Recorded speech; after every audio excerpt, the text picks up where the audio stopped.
Welcome to Study Session 3, Theoretical Perspective to Motivation. Introduction. From a human behavior perspective, very few concepts are more critical than the dynamics of motivation. Grasping what moves individuals towards efficiency and fulfillment is at the core of any counselor's responsibility.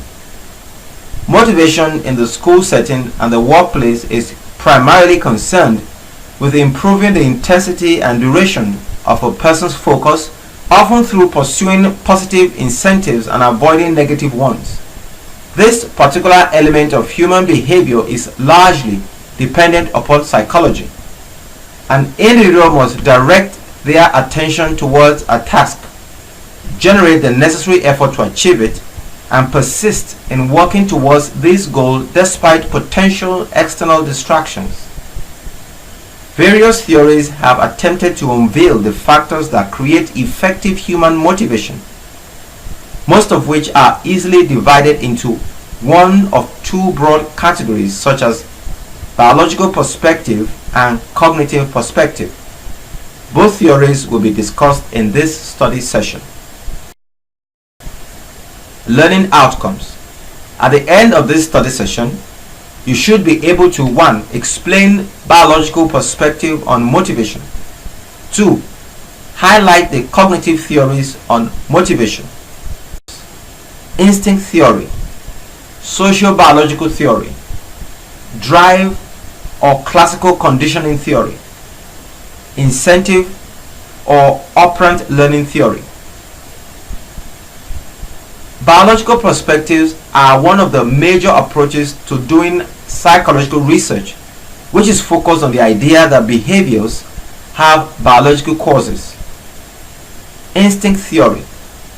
William McDougall, 1908, is the influential theorist who viewed instincts as behavior patterns that are unlearned, uniform in expression, universal in a species.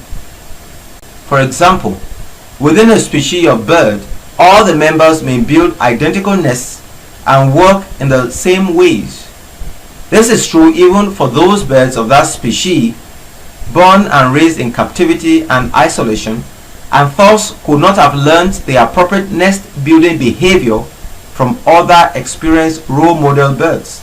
McDougall carried it a step further by stating that humans are the same and have instincts for behavior such as parenting, submission, jealousy, mating, and more. Instinct theory states that motivation is a result of biological genetic programming. Thus, all beings within a species are programmed for the same motivations. At the end of this perspective is the motivation to survive. You are biologically programmed to survive, and all your behaviors and motivations stem from biological programming. Thus, our actions are instincts. This perspective is very much the sort that was offered recently in the controversial article that stated parents don't matter that much in the development of their children. The major disadvantage of this theory is that theorists had never been able to agree on a list of instincts. Many instincts are not universal and seem to be more dependent on individual differences. For example, jealousy. Not all humans exhibit the same jealousy levels, behaviors, and so on. Also, instinct theory has a more biological emphasis for specific motives, and not all, like aggression and sex. But there is still a strong instinct perspective in the study of animals. Ethology. Social biological theory. This is the study of genetic and evolutionary basis of behavior in all organisms, including humans. This view spawns from instinct theory, but it is not purely an instinct theory. Social biology states that natural selection favors social behaviors that maximize reproductive success. Thus, the primary motivating force for living organisms, including humans, is to pass on our genes from one generation to the next. Over countless generations, this selection process weeded out individuals who lacked these predispositions, and those who possessed them prospered. Even though these tendencies may not enhance your fitness in today's world, eons spent in harsher environments have left us genetically predisposed to perform certain social behaviors when situational cues call forth ancient instincts. Instinct theory argued that people try to survive, and that any quality that increases survival will eventually become genetically based. However, social behavior has changed this view slightly by arguing that the organism's fundamental goal is not mere survival, or even the survival of its offspring. Caring for offspring may seem self-sacrificing, but these actions are prompted by the gene's selfish tendency to seek survival at all costs.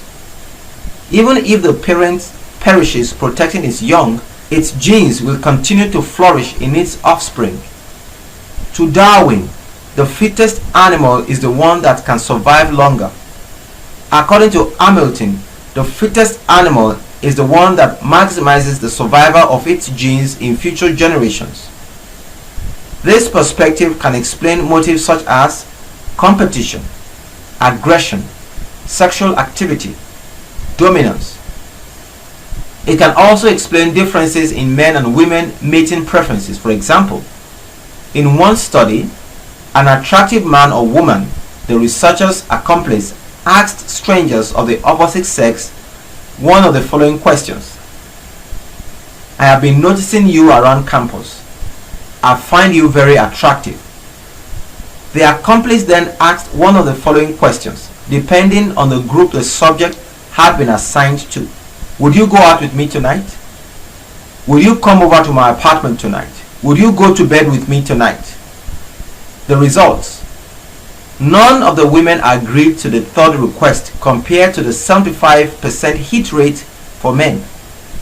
Is it possible that the differences were due to instincts, or do you think they must be due to something else? Seems selfish. This perspective may seem selfish, but it can also explain seemingly altruistic behaviors. For example, a blackbird will risk death to signal the flock that a hawk, a predator, is nearby. In doing so, the blackbird increases its chances of getting killed, but also increases the chances of the other blackbirds surviving, and therefore increasing the odds that more genes will be passed on. An organism will risk its own life to keep the possibility of passing on familial genes alive. Others of the same genetic strain will survive and keep the gene pool going, even if that particular bird does not. Drive or classical conditioning theory. Classical conditioning is a type of learning that had a major influence on the school of thought in psychology known as behaviorism, discovered by Russian physiologist Ivan Pavlov. Classical conditioning is a learning process that occurs through associations between an environmental stimulus and a naturally occurring stimulus. A good example of these theories is a classical conditioning theory, which states that biological responses to associated stimuli energize and direct behavior. A drive is an internal state of tension that motivates an organism to engage in activities that should hopefully reduce this tension. B. Most organisms seem to try and maintain homeostasis, a state of physiological equilibrium. For example, hunger leads to physical discomfort, internal tension drive, which leads to the motivation to get food, which leads to eating, which leads to a reduction in physical tension, which finally leads to the restoration of equilibrium. C. There are some problems. Homeostasis seem irrelevant to some human motives. Thirst for knowledge. Motivation may exist without a drive arousal. For example, Humans do not eat only when they are hungry. Don't believe me? Ever go out for a nice dinner, eat enough to be full, but then still decide to have that great chocolate dessert anyway? I thought so. Incentive or operant learning theory. An incentive may be defined as an external goal that has the capacity to motivate behavior. This does not mean that it will always motivate behavior, only that it can. Operant learning states the primary factor is consequences. The application of reinforcers provides incentives to increase behavior. The application of punishers provides these incentives that result in a decrease in behavior. Operant conditioning is distinguished from classical conditioning for respondent conditioning in that operant conditioning deals with the reinforcement and punishment to change behavior. Operant behavior operates on the environment and is maintained by its antecedents and consequences, while classical conditioning deals with the conditioning of reflexive behaviors which are also elicited by antecedent conditions. Here you can see a move away from biological influence towards the environment and its influence on behavior. You attend class not because you were biologically programmed to become a student, but rather because there is something external that is rewarding to you. Cognitive perspective. Is it the grade you seek? Is it the desire to avoid going into the job market? Is it the desire to obtain a better job with a degree than possible without one? Regardless of which it is, the idea is that the motivation is something external, not internal. There are several motivational theories that trace their roots to the information processing approach to learning. These approaches focus on the categories and label people use to identify thoughts, emotions, dispositions, behaviors. 1. Cognitive dissonance theory. The first is cognitive dissonance theory, which is in some respects similar to disequilibrium in Piaget's theory of cognitive development. This theory was developed by Leon Festinger, 1957. The theory states that when there is a discrepancy between two beliefs, two actions, or between a belief and an action, you will act to resolve conflicts and discrepancies. Cognitive dissonance theory suggests that you will seek balance or homeostasis in your life and will resist influences or expectations to change. 2. Attribution theory. A second cognitive approach is attribution theory. This theory proposes that every individual tries to explain success or failure of self and others by offering certain attributions. These attributions are either internal or external and are either under control or not under control. A second cognitive approach is attribution theory. If somebody has an attribution of ability, internal, no control, as soon as the individual experiences some difficulties in the learning process, he or she will decrease appropriate learning behavior. For example, I'm not good at this. If the person has an external attribution, then nothing the individual can do will help that individual in a learning situation. That is, responsibility for demonstrating what has been learned is completely outside the person. Likewise, if the person has an internal ability explanation, his or her self-concept will be tied to learning to do a new activity quickly and easily. I do well because I'm naturally good at it. If failure or difficulty occurs, the person must quickly lower expectations in order to maintain self-esteem. However, if the person has an internal effort explanation and high expectation for success, the person will persevere, that is, stay motivated, in spite of temporary setbacks because one's self-esteem is not tied to immediate success. Expectancy theory.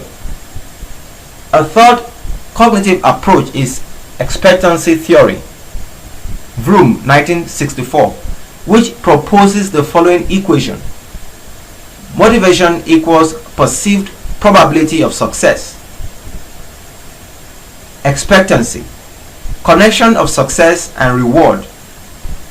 Instrumentality, value of obtaining goal. Valence, value. The three main factors of this theory are listed below. For example, a salesman's expectancy is his belief that more number of phone calls, efforts will result in higher sales, that is performance. His instrumentality is that higher sales, that is performance, will result in higher commissions, that is rewards. His valence is the importance attached to the commissions, that is rewards. Victor Vroom proposed the expectancy theory of motivation. This theory is basically an attempt to come up with a model of how people would rationally decide whether or not to be motivated to pursue a particular course of action. According to the expectancy theory, the amount of effort people exert on a specific task depends on their expectations of the outcome.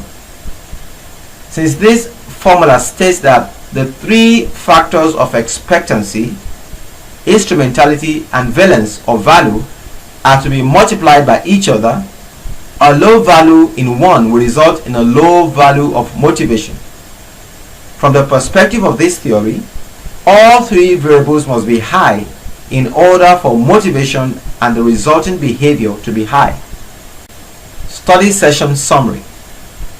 In this study session, you have learned 1. Some of the notable schools of thought to understanding motivation. Under each of these umbrellas, various theories were provided. 2. Instinct theory states that motivation is a result of biological genetic programming. Thus, all beings within a species are programmed for the same motivations. 3. Social biology states that natural selection favors social behaviors that maximize reproductive success. 4. Drive theory or classical conditioning theory, which states that biological responses to associated stimuli energize and direct behavior. 5. Operant learning states the primary factor is consequences. The application of reinforcers provides incentives to increase behavior. The application of punishers provides disincentives that result in a decrease in behavior. Cognitive dissonance theory states that when there is a discrepancy between two beliefs, two actions, or between a belief and an action, we will act to resolve conflict and discrepancies. Attribution theory proposes that every individual tries to explain success or failure of self and others by offering certain attributions. These attributions are either internal or external and are either under control or not under control. The expectancy theory explained that the amount of effort each person exerts on a specific task depends on their expectation of the outcome. We have come to the end of study session 3. Thanks for listening.